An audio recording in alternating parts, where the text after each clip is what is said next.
नमस्कार दोस्तों, स्वागत है आपका आज के मुख्य समाचार में, जिसमें सबसे पहली और बड़ी खबर में आपको बताएंगे कि विदेश मंत्री से मिले राहुल गांधी। कार्ति चिदम्बरम बोले हम भारत सरकार के साथ। दूसरी खबर में जिक्र होगा कि राहुल गांधी का बड़ा बयान, बोले स्वास्थ्य और जीवन बीमा को जीएसटी मुक्त करना ही होगा, टैक्स का अवसर तलाशना बीजेपी की है सोच। खबर में आगे जिक्र होगा कि सस्ता होने जा रहा स्वास्थ्य बीमा और दवाइयाँ। इंडिया गठबंधन के सांसदों ने 18% जीएसटी को हटाने के लिए केंद्र सरकार पर बनाया दबाव। खबर में आगे आपको बताएंगे कि इंडिया गठबंधन से मिलने लगे मोदी सरकार के मंत्री के सुर, सिर दर्द बन सकती है ये बड़ी मांग। और खबर में आगे आपको बताएंगे कि केंद्रीय कृषि मंत्री के खिलाफ विशेषाधिकार हनन प्रस्ताव लाएगी कांग्रेस, दो नेताओं ने। दोस्तों, इसी प्रकार की तमाम बड़ी खबरें आपके लिए लेके आए हैं, लेकिन उससे पहले अगर आप भी खुलकर इंडिया गठबंधन का समर्थन करते हैं तो वीडियो को कीजिए लाइक और चैनल को सब्सक्राइब करके बेल आइकन दबाकर कमेंट में लिखिए जय हिंद। रुक करते हैं सबसे पहली और बड़ी खबर की तरफ। विदेश मंत्री से मिले राहुल गांधी। कार्ति चिदम्बरम बोले हम भारत सरकार के साथ। जी हां दोस्तों, आपको बता दें कि लोकसभा के नेता प्रतिपक्ष और कांग्रेस सांसद राहुल गांधी ने लोकसभा के मानसून सत्र से इतर विदेश मंत्री डॉक्टर एस जयशंकर से मुलाकात की और दोनों ने बांग्लादेश के हालिया घटनाक्रम पर चर्चा की। कांग्रेस सूत्रों ने इस बात की जानकारी दी है। बांग्लादेश में राजनीतिक संकट पर कांग्रेस सांसद कार्ति पी चिदम्बरम ने कहा कि हमें ये देखने को मिला कि वर्तमान स्थिति हमारी सीमा सुरक्षा को कैसे प्रभावित करने वाली है। यदि बांग्लादेश में कोई भारतीय नागरिक है तो हमें ये सुनिश्चित करना होगा कि वो सभी सुरक्षित हैं। कांग्रेस नेता ने आगे कहा कि हम ये भी सुनिश्चित करने जा रहे हैं कि बांग्लादेश से हमारी सीमाओं में आने वाले शरणार्थियों की कोई आमद ना हो, और सभी ये सुनिश्चित करने के लिए कि हमारे हित सर्वोपरि है। राजनीतिक दल भारत सरकार के पीछे एकजुट होंगे। और कांग्रेस सांसद गौरव गोगोई ने कहा कि बांग्लादेश की मौजूदा स्थिति को देखते हुए हमें अपनी सीमाओं को सुरक्षित रखना होगा। सुरक्षा सुनिश्चित करने के लिए राज्य सरकार और केंद्र सरकार को मिलकर काम करना चाहिए। हम चाहते हैं कि केंद्र सरकार देश को मौजूदा स्थिति से अवगत कराए, बांग्लादेश में रहने वाले सभी भारतीय सुरक्षित रहें।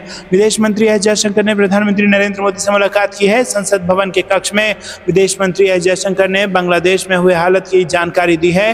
पूरे घटनाक्रम को लेकर चर्चा की खबर है और भारत का स्टैंड पूरे मुद्दे पर क्या होगा, भारत रणनीतिक, राजनयिक और सैन्य तौर पर कैसे आगे बढ़ेगा, इस बात को लेकर चर्चा हो रही है। बताया जा रहा है कि एप्रोप्रिएशन बिल लोकसभा में पारित हुआ। इसके बाद पीएम मोदी संसद भवन के कमरे में गए और उनके पीछे पीछे विदेश मंत्री एस जयशंकर भी पहुंचे, जिसके बाद कयास लगाया जा रहा है कि बांग्लादेश में जो हालत है, शेख हसीना का इस्तीफा हो गया, सेना द्वारा अंतरिम सरकार बनाई जाएगी। रुक करते हैं अगली ब्रेकिंग न्यूज की तरफ। राहुल गांधी का बड़ा बयान, बोले स्वास्थ्य और जीवन बीमा को जीएसटी मुक्त करना ही होगा, टैक्स का अवसर तलाशना बीजेपी की सोच। जी हां दोस्तों, लोकसभा में नेता प्रतिपक्ष राहुल गांधी ने मंगलवार को कहा कि स्वास्थ्य एवं जीवन बीमा पर वस्तु एवं सेवा कर का विपक्षी गठबंधन Indian national developmental inclusive alliance विरोध करता है तथा सरकार को दोनों बीमा को कर मुक्त करना ही होगा। राहुल गांधी ने आरोप लगाया कि हर आपदा से पहले टैक्स का अवसर तलाशना भारतीय जनता पार्टी सरकार की असंवेदनशील सोच का प्रमाण है। कांग्रेस नेता ने एक्स पर पोस्ट किया कि जीवन में आने वाले स्वास्थ्य संकट में किसी के आगे झुकना न पड़े, इसीलिए पाई पाई जोड़कर हर साल स्वास्थ्य बीमा का प्रीमियम भरने वाले करोड़ों आम हिंदुस्तानियों से भी मोदी सरकार ने 24,000 करोड़ रुपए वसूल किए हैं। और हर आपदा से पहले टैक्स का अवसर तलाशना भाजपा सरकार की असंवेदनशील सोच का प्रमाण है। राहुल गांधी ने कहा कि विपक्षी गठबंधन इंडिया इस अवसरवादी सोच का विरोध करता है। स्वास्थ्य और जीवन बीमा को जीएसटी मुक्त करना ही होगा। इंडिया के विभिन्न घटक दलों के नेताओं ने जीवन बीमा और स्वास्थ्य बीमा प्रीमियम पर लागू 18% जीएसटी को वापस लेने की मांग करते हुए मंगलवार को संसद भवन परिसर में विरोध प्रदर्शन किया। रुक करते हैं अगली ब्रेकिंग न्यूज की तरफ। सस्ता होने जा रहा है स्वास्थ्य बीमा और दवाइयां। इंडिया गठबंधन के सांसदों ने 18 जीएसटी को हटाने के लिए केंद्र सरकार पर बनाया दबाव। जी हां दोस्तों, राजधानी दिल्ली में इंडिया गठबंधन के सांसदों ने संसद के मकर द्वार पर प्रदर्शन किया। प्रदर्शन का उद्देश्य स्वास्थ्य और जीवन बीमा प्रीमियम पर लगने वाले 18% जीएसटी को हटाने के लिए केंद्र सरकार पर दबाव बनाना है। कांग्रेस सांसद इमरान प्रतापगढ़ी ने कहा कि सरकार ने स्वास्थ्य बीमा और दवाइयों पर जो जीएसटी लगा रखी है उससे आम जनमानस बहुत परेशान है। नितिन गडकरी भी इसके लिए पत्र लिख चुके हैं। सरकार के अंदर भी इस बात के लिए बहुत विरोध है। पूरा विपक्ष आज इसके लिए विरोध प्रदर्शन कर रहा है। सरकार को, आम आदमी को राहत देनी पड़ेगी। विपक्षी दलों का कहना है कि बीमा प्रीमियम पर 18% जीएसटी लोगों के लिए आर्थिक बोझ है और इसे हटाना आवश्यक है। उनका तर्क है कि ये टैक्स न केवल बीमा पॉलिसियों को महंगा बनाता है बल्कि समाज में आर्थिक असुरक्षा भी बढ़ाता है। वो मांग कर रहे हैं कि जीएसटी हटाने से अधिक लोग बीमा पॉलिसी खरीदने के लिए प्रोत्साहित होंगे, जिससे समाज में सुरक्षा की भावना बढ़ेगी और लोगों को आर्थिक सहायता मिलेगी। इससे पहले भी विपक्षी दलों ने बजट सत्र के दौरान इस मुद्दे पर समन्वय किया था, लेकिन संयुक्त रूप से किसी प्रदर्शन की योजना नहीं बनाई गई थी। तृणमूल कांग्रेस के सांसदों ने संसद में इस मुद्दे को उठाया था और पश्चिम बंगाल की मुख्यमंत्री ममता बनर्जी ने केंद्रीय वित्त मंत्री निर्मला सीतारमण को इस संदर्भ में पत्र भी लिखा है। पत्र में उन्होंने आग्रह किया है कि स्वास्थ्य और जीवन बीमा प्रीमियम पर जीएसटी को हटाया जाए, जिससे जनता को राहत मिल सके। बता दें कि केंद्रीय मंत्री नितिन गडकरी ने वित्त मंत्री निर्मला सीतारमण को एक पत्र लिखकर जीवन बीमा और चिकित्सा बीमा पर 18% जीएसटी हटाने की मांग की है। रुक करते हैं अगली ब्रेकिंग न्यूज की तरफ। इंडिया गठबंधन से मिलने लगे हैं मोदी सरकार के मंत्री के स्वर, सिर दर्द बन सकती है ये बड़ी मांग। जी हां दोस्तों, आपको बता दें कि जातीय जनगणना को लेकर इन दिनों देश की सियासत गरमाई हुई है और कांग्रेस समेत इंडिया गठबंधन के तमाम दल जातीय जनगणना की मांग कर रहे हैं। हालांकि मोदी सरकार ने इसके पक्ष में नहीं है और इस बीच केंद्र सरकार में मंत्री और अपना दल एस की अध्यक्ष अनुप्रिया पटेल का जातीय जनगणना को लेकर बड़ा जो बयान है वो सामने आ गया है। इस मुद्दे पर मोदी की मंत्री के इंडिया गठबंधन से सुर मिलते दिखाई दे रहे हैं, जिसके बाद मोदी सरकार की दिक्कतें और बढ़ सकती हैं। केंद्रीय राज्य मंत्री अनुप्रिया पटेल ने दिल्ली में आयोजित पार्टी की बैठक में जातीय जनगणना को लेकर खुलकर अपनी बात रखी और इसे देश के विकास के लिए बेहद जरूरी बताया। अनुप्रिया पटेल ने सवाल उठाते हुए कहा कि क्या जाति जनगणना जरूरी नहीं है? हमारे देश की संरचना का आधार विभिन्न जातियां हैं और देश में हजारों सालों से है। क्या हमें उनकी सही संख्या, सही गिनती नहीं मालूम होनी चाहिए? उन्होंने कहा कि दबे कुचले और वंचित समाज को भी उनका हक, सम्मान और भागीदारी मिलनी चाहिए और ये सब सिर्फ जातीय जनगणना के आधार पर ही संभव हो पाएगा। उन्होंने कहा कि किसी भी दबे कुचले हाशिए पर खड़े हुए जातीय समूह को अगर अधिकार, सम्मान और भागीदारी सुनिश्चित करनी है तो वो उसकी संख्या अधिकृत आंकड़ा होनी ही चाहिए और ये केवल जातीय जनगणना से ही संभव है। रुक करते हैं अगली ब्रेकिंग न्यूज की तरफ। केंद्रीय कृषि मंत्री के खिलाफ विशेषाधिकार हनन प्रस्ताव लाएगी कांग्रेस, दो नेताओं ने बोल दिया है हमला। जी हां दोस्तों, मुख्य विपक्षी पार्टी कांग्रेस केंद्रीय कृषि मंत्री शिवराज सिंह चौहान के खिलाफ विशेषाधिकार हनन प्रस्ताव लाएगी। ये जानकारी कांग्रेस के राज्यसभा सांसद रणदीप सिंह सुरजेवाला और दिग्विजय सिंह ने दी है। कांग्रेस नेताओं ने केंद्रीय कृषि मंत्री शिवराज सिंह चौहान पर सदन को गुमराह करने का आरोप लगाया। कांग्रेस महासचिव रणदीप सिंह सुरजेवाला ने आरोप लगाया है कि केंद्र की मोदी सरकार किसान विरोधी है।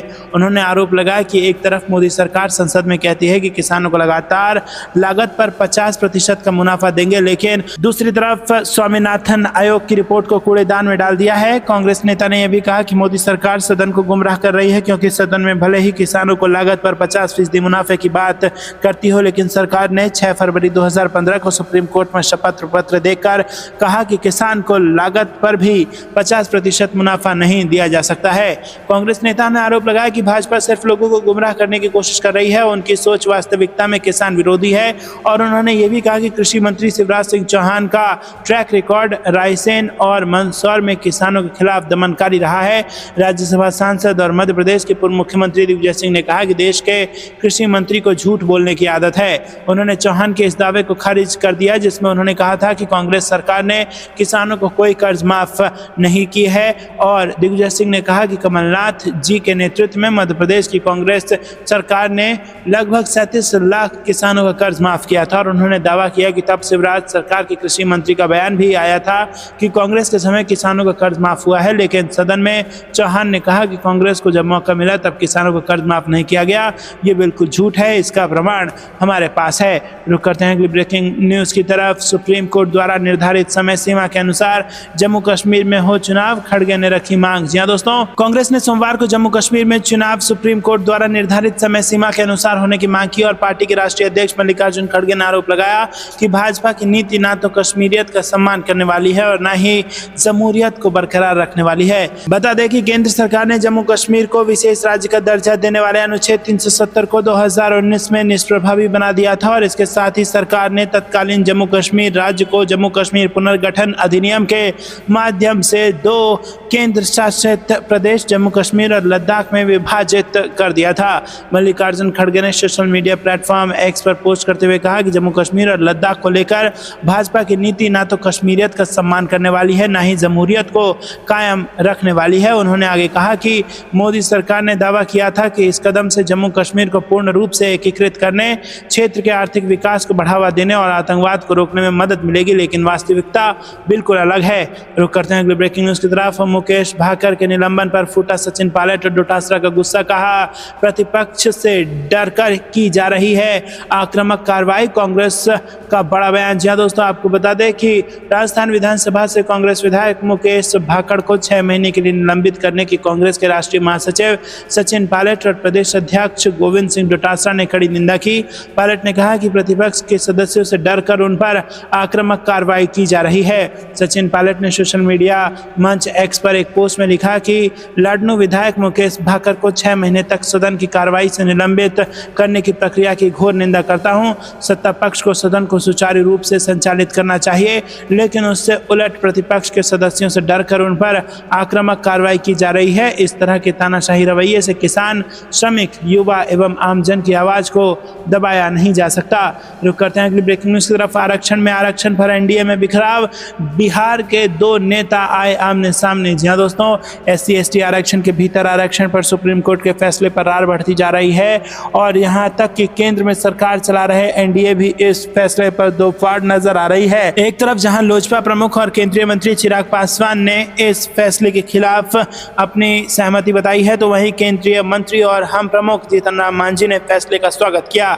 चिराग ने कहा कि उनकी पार्टी इस फैसले के खिलाफ पुनर्विचार याचिका दाखिल करेगी। वहीं मांझी ने फैसले का स्वागत करते हुए कहा कि फैसला 10 साल पहले ही आ जाना चाहिए था। मांझी बिहार के गया से सांसद हैं और वो हिंदुस्तानी आवाम मोर्चा के संरक्षक हैं। उन्होंने एनडीए में शामिल लोजपा रामविलास के प्रमुख चिराग पासवान को स्वार्थी बताया है।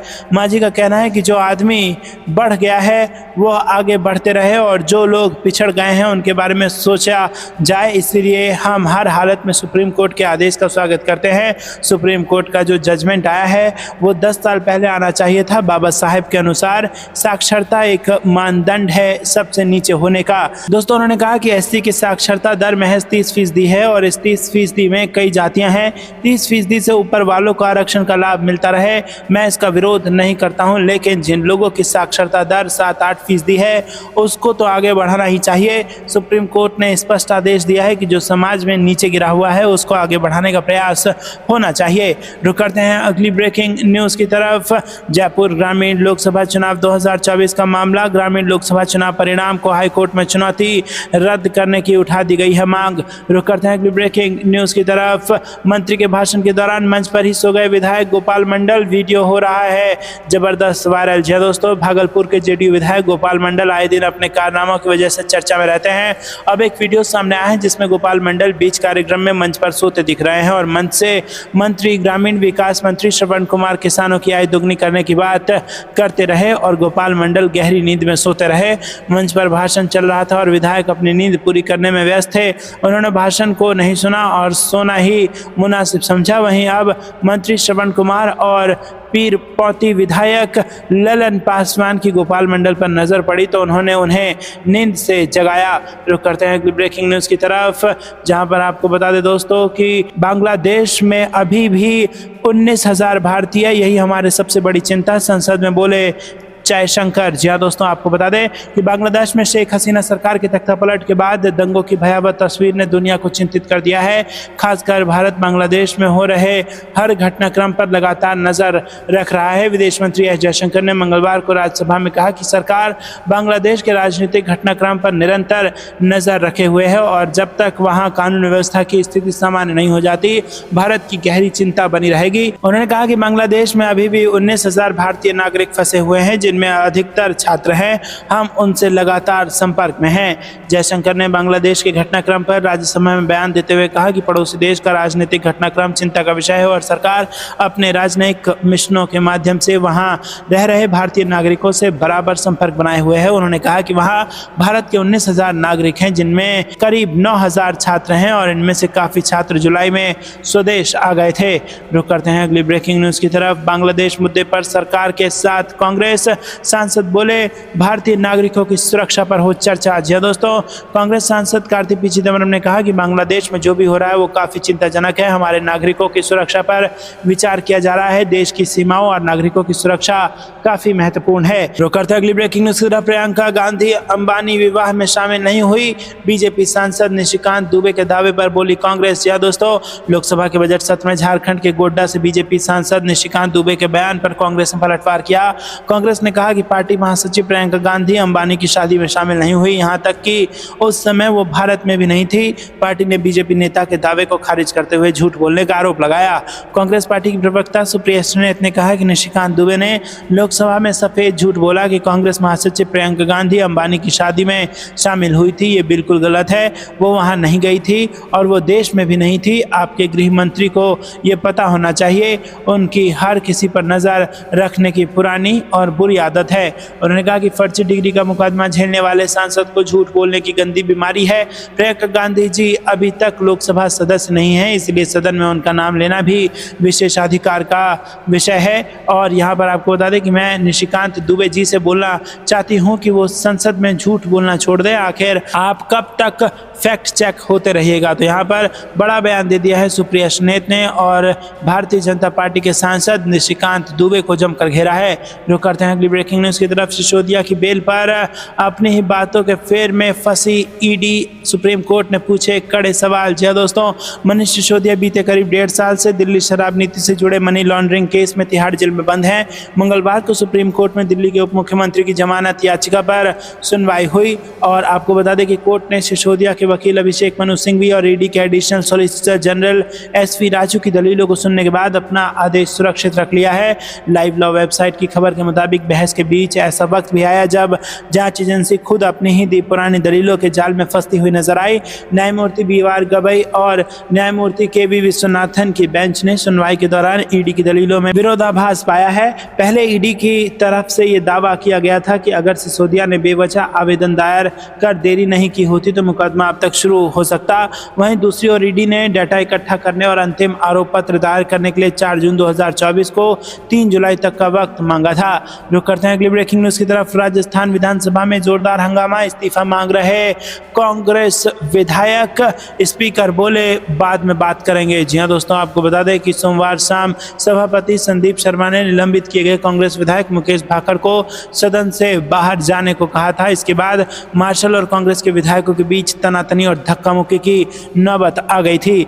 रुक करते हैं अगली ब्रेकिंग न्यूज की तरफ। वक्फ कानून में संशोधन का विरोध करेंगे अखिलेश का हिंदुओं और मुसलमानों को बांटना बीजेपी का एकमात्र काम। जी हां दोस्तों, उत्तर प्रदेश के पूर्व मुख्यमंत्री और समाजवादी पार्टी सपा प्रमुख अखिलेश यादव ने कहा कि उनकी पार्टी वक्फ बोर्डों को नियंत्रित करने वाले 1995 के कानूनों में संशोधन के लिए संसद में विधेयक लाने के केंद्र के कदम का विरोध करेगी। पूर्व सीएम ने बीजेपी पर मुसलमानों का हक छीनने की कोशिश करने का आरोप लगाया। उन्होंने अपने बयान में कहा कि भाजपा के पास हिंदू मुसलमान या मुस्लिम भाइयों का हक कैसे छीना जाए इसके अलावा कोई काम नहीं है। उन्हें जो अधिकार मिले हैं, आज़ादी का अधिकार या अपने धर्म का पालन करने का अधिकार, अपनी कार्य प्रणाली को कायम रखने का अधिकार। अखिलेश यादव ने आगे कहा कि उन्हें पता चला कि नजूल एक उर्दू शब्द है। अधिकारी उन्हें समझाते रहे कि नजूल का मतलब कुछ और है, लेकिन उनका मानना था कि नजूल का मतलब मुसलमानों की ज़मीन है। और उन्होंने कहा कि जिन लोगों को आरक्षण, पिछड़ों, दलितों, आदिवासियों और अल्पसंख्यकों की चिंता है उन्हें तुरंत बीजेपी छोड़ देनी चाहिए। सपा नेता ने कहा कि एक स्टूल किट नेता है, उन्हें जाति जनगणना और आरक्षण के बारे में बात करनी चाहिए। रुक करते हैं अगली ब्रेकिंग न्यूज़ की तरफ। इंदौर से बड़ी खबर, हजारों कांग्रेसी सड़क पर उतरे, भाजपा सरकार के घोटालों पर किया हल्ला बोल। जी हां दोस्तों, लंबे समय के बाद शहर कांग्रेस बड़े प्रदर्शन में नजर आई और नगर निगम में हो रहे घोटालों और भ्रष्टाचार के खिलाफ कांग्रेस के सभी बड़े नेता एकजुट नजर आए और हजारों की संख्या में कार्यकर्ता नगर निगम का घेराव करने पहुंचे। सुबह 9 बजे से ही पुलिस पुख्ता तैयारी के साथ सड़कों पर मौजूद रही और वाटर कैनन जैसे वाहनों को भी तैनात किया गया। रुक करते हैं अगली ब्रेकिंग न्यूज की तरफ। कांग्रेस एमएलए अभय मिश्रा का डिप्टी सीएम पर बड़ा आरोप, सीएम को हटाने की कर रहे साजिश, लिखा मोहन यादव को पत्र। जी हां दोस्तों, रीवा के सिमरिया से कांग्रेस विधायक अभय मिश्रा ने सीएम मोहन यादव को 2 पेज का पत्र लिखकर डिप्टी सीएम राजेंद्र शुक्ला पर आरोप लगाया है कि वो सीएम बनने का प्रयास कर रहे हैं और उनकी विधानसभा में विकास कार्यों में हस्तक्षेप कर रहे हैं। विधायक ने आरोप लगाया कि डिप्टी सीएम अपने पद का दुरुपयोग करते हुए अधिकारियों को निलंबित करने और तबादला करने का दबाव बना रहे हैं।